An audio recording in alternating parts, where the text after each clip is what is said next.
আহ দর্শক, আমাদের সামনে দেখতে পাচ্ছেন এক বোন। আমরা আসলে তার জীবনের কিছু অজানা কথা আজকে শুনবো। তো জীবনের গল্পে সে কথাগুলো শেয়ার করতে এসেছেন আমাদের স্টুডিওতে। তো আমরা শুনবো তার বিস্তারিত নিয়ে কিছু কথা। চলুন আমরা কথা বলি। বোন, আসসালামু আলাইকুম। ওয়ালাইকুম সালাম। আসসালামু আলাইকুম। কেমন আছেন ভাই? ওয়ালাইকুম আসসালাম, আলহামদুলিল্লাহ ভালো আছি। বোন, আপনার দেশের বাড়ি কোথায়? একটু আমার দেশের বাড়ি খুলনা বাগেরহাট। আমি থাকি ঢাকায়, ঢাকা মিরপুর একে।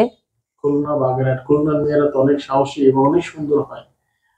তো আসলে আপনিও তো মাশাআল্লাহ অনেক সুন্দর। তো আমরা একটু জানতে চাচ্ছি যে আপনার প্রথম জীবনের গল্পটা আমরা পরে নিচ্ছি। এর আগে আমরা হয়তো শুনেছি, কিন্তু আপনি মাঝপথে আহ প্রবাসী একটু আনাদানা করেছিলেন। হ্যাঁ, প্রবাসে গিয়েছিলাম। তার প্রবাস থেকে 6 বছর প্রবাস করছি। কোথায় এটা গিয়েছিলেন? সৌদি কার আরব। মাধ্যমে গিয়েছিলেন? সৌদি আরব গেছিলাম অফিস বিষয়ে, এটা বাসাবাড়ি কাজে। তাই ওখানে মাসা ভালোই ছিলাম আলহামদুলিল্লাহ। 4 বছরের টাকা আমার হাজবেন্ডের বিকাশ করে দিছিলাম। তাই বাংলাদেশে 4 বছর পরে আমি ছুটিতে এসে দেখি আমার হাজবেন্ড বিয়ে করে ফেলাইছে আর একটা। তাই ফিরে আবার যখন 2 বছর যাই করলাম, 2 বছর আমার কফিলটা বলার পরে সে ওখান থেকে বলে যে তোর আর বাংলাদেশে যাইতে হবে না, তোকে টাকা আর দিব না, এই কথা বইলা সে আমার টাকা মাইরা দিছে 2 বছরের টাকা। তাই বাংলাদেশে যখন 2 বছর পরে আমি আবার আসছি, তো বাংলাদেশে আসছি এখন 5 বছর হয়ে গেছে। তো এই 5 বছরের ভিতরে আমি গার্মেন্টস এর ভিতরে চাকরি করছিলাম। 3 মাস না 4 মাস চাকরি করছি, বাসাবাড়ি কাজ করছি।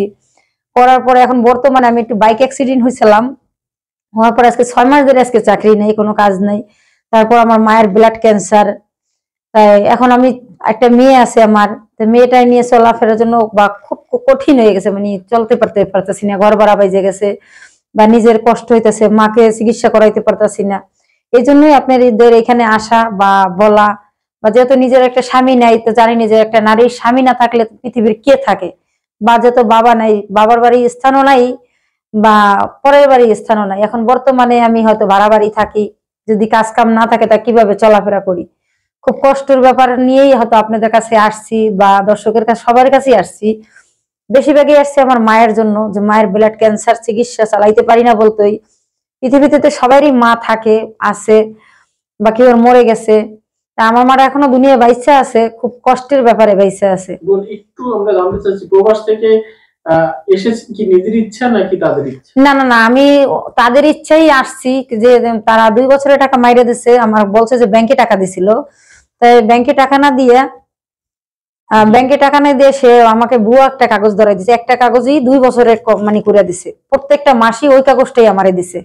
ওটা যখন আমি জানতে পারছি একটা দোকানে একটা বাঙালির কাছে, যে তোমার তো 1 মাসের কাগজই প্রতি মাসে দিতে আছে, তা তুমি কি এর চাকরি করো, তখনই আমি পুলিশে জানাইছিলাম। পুলিশে জানার নেই, সে ওখান থেকে মানে মামলা হয়েছিল, মামলা হওয়ার পর থেকে ওখান থেকে আমার এসে এমবিসি দূতাবাস থেকে আউটপাস কিনা সে আমার বাংলাদেশে আইসা মানে সৌদি আরব এয়ারপোর্টে এনে আমার ফালাই দিয়ে গেছে। একটা হাতের মোবাইলটা তো আমার দেশে রেখে দিছে।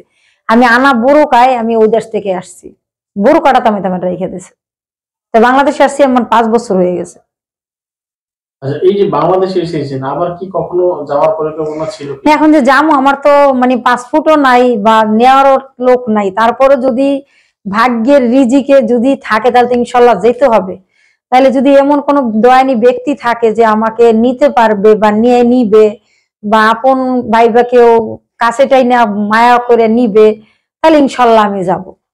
মানে আবার যেতে চাচ্ছেন? হ্যাঁ, আসার পরে কি আবারও সেই হাজবেন্ডের কাছে কি আছে?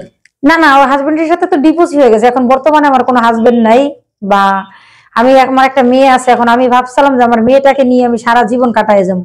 মেয়েটাকে বিয়ে দিলে ওই ছেলেটা কি আমি আমার নিজের সন্তান হিসাবে সবসময় দেখতে চাই। আসলে